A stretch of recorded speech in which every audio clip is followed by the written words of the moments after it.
What's going on, guys? Welcome to NFL Week 18, the last week of the season. I'm cooking right now, so if you hear some sizzling in the background, that's what that is, but this is the way we're doing it today. Guys, last week, this is equivalent to a Week 17, so proceed with caution. You got to find out who's in, who's resting, who's got something to play for, who has nothing to play for. You're questioning motivation levels.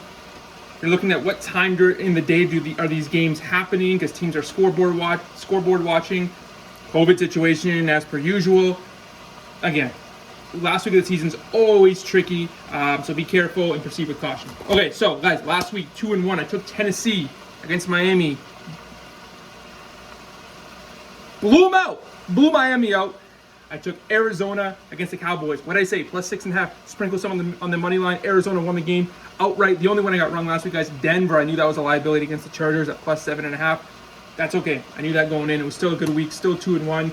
The one game I was kicking myself. Why didn't I play it? It was such an easy one, but I overlooked it on the board. Vegas at Indianapolis. Colts were 8 to 8.5 point favorites.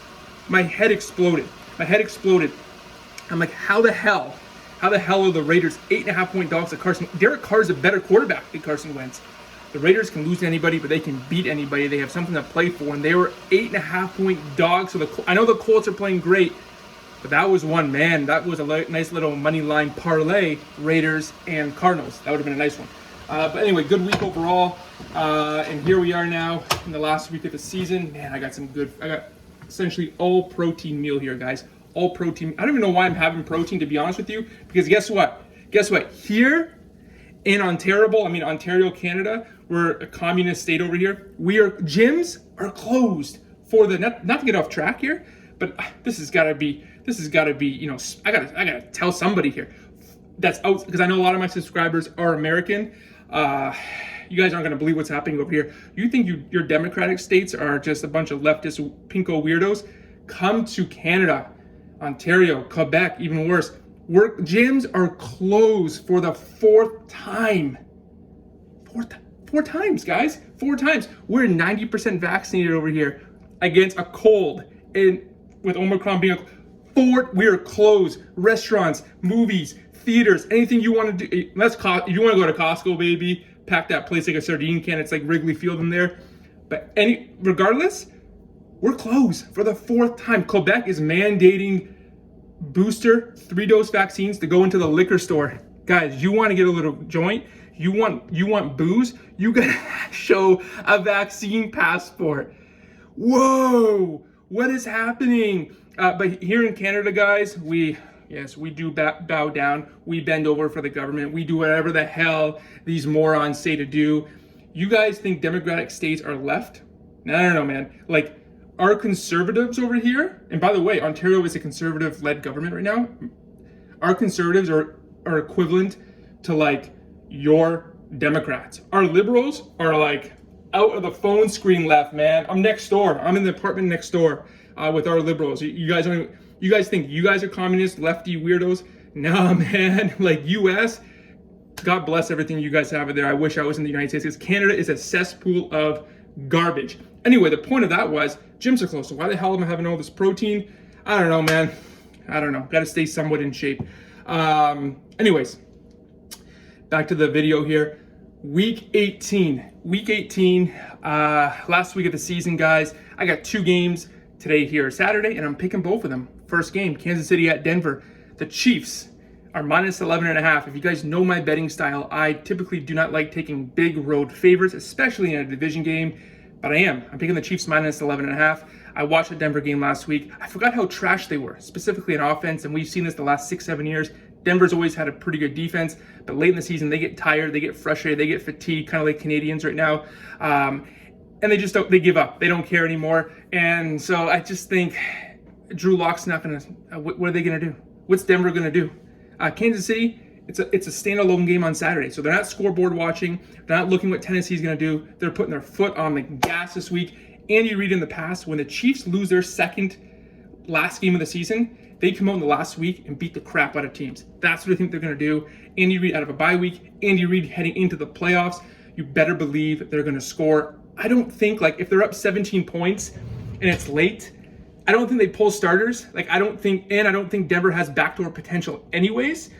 So I just think Denver wins this game by a couple of touchdowns at the very least. So give me Kansas City wins by a couple of touchdowns. So give me the Chiefs minus 11.5. Second game, Cowboys at Philly. Cowboys, I have them at 4.5, and I think anything less than 6, you probably take Dallas. Dallas, although they've won the division, still has something to play for in terms of positioning. Again, a standalone game. They're not paying attention to anything else. They're going all in. Philadelphia has nothing to play for. They're in. They're a wild card. They're not going anywhere. And they have all these guys out with COVID. Miles Sanders isn't playing. And so, yeah, Philadelphia has absolutely nothing to play for. And the other thing, too, is Philadelphia has been a popular sharp bettors wager in recent weeks. They've been playing well, but they haven't played anyone they haven't played anybody. They're beating crappy. I mean, they were tied 3-3 against the Giants at halftime a couple weeks ago. Philadelphia here, this is a step up in class playing against the Cowboys, and the fact that the Cowboys lost last week against Arizona, same thing. They're heading into this game, even without Parsons, without Pollard. I still think they're going to bring it. 4.5 is a short number. Give me Dallas minus 4.5. My buddy just texted me, Bridgewater playing, question mark? I don't know, I think Drew Lock's playing, which makes me love that Kansas City bet. Give me the Cowboys minus 4.5. Those are my 2 Saturday plays. Let's get into Sunday. Pittsburgh at Baltimore. Baltimore is a 4.5 point favorite. I do like Baltimore. Ben Roethlisberger's potential last game, probably his last game. Baltimore's lost, 5 in a row? But I mean, I don't know. Harbaugh, I think he doesn't care. Even though the game's meaningless, this is a division game. Baltimore's the type of team that can beat the shit out of you or just lose.